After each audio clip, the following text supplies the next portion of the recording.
win out there in Philly after we heard so much talk about how they weren't as cohesive as maybe they'd like to be in the locker room. No Kyrie Irving.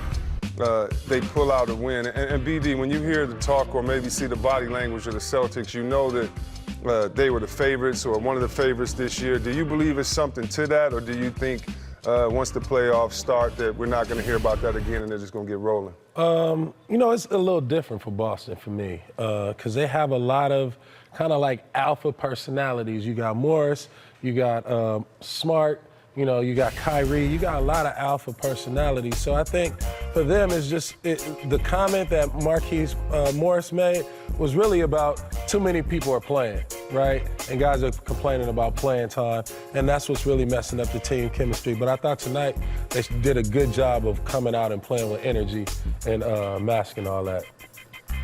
I'm a true believer that cohesiveness, that word is overused. The word that needs to be used is respect.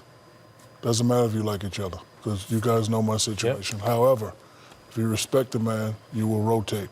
If you respect a man when he's open, you give him the ball.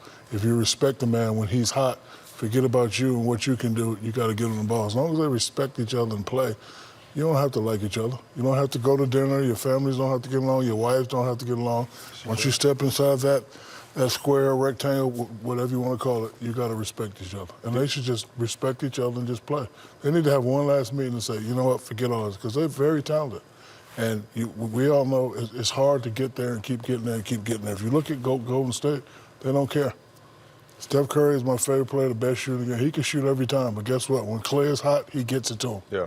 When Draymond is open, he gets it to him. When Kevin is going, he gets it to him. That's why they win. That's why they go back year after year after year.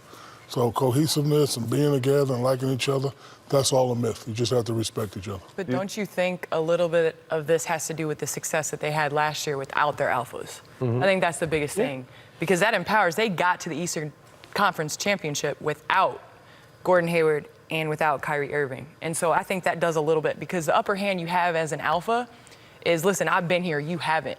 But they got there last year without him. So I think that just putting together the personalities of this team is harder when you've had success without your major pieces. And it's a lot more it's a lot more people playing, you know. So now you got Gordon Hayward, you got Kyrie, and then you got 3 or 4 other guys, you know, that affects Tatum minutes, that affect Brown minutes, Rozier minutes, affect Kyrie minutes. So, you know, shout out to the coach for you know, kind of playing with this Rubik's Cube. But at some point, you're going to have to lock down and figure out who are my 8, who are my 9 guys going into the playoffs, and everybody else, out of respect, got to respect what we going out to accomplish. And a lot of guys don't understand this. It took me a while to understand this. When you got good players alongside you, makes it easier for you. Yeah.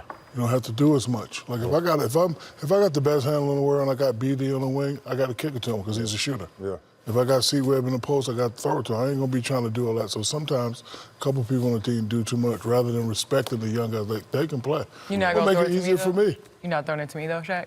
You're not on my team. You mentioned me. And you mentioned C-Web, but you're not going to throw me the ball? I got you. I apologize. No, it's okay.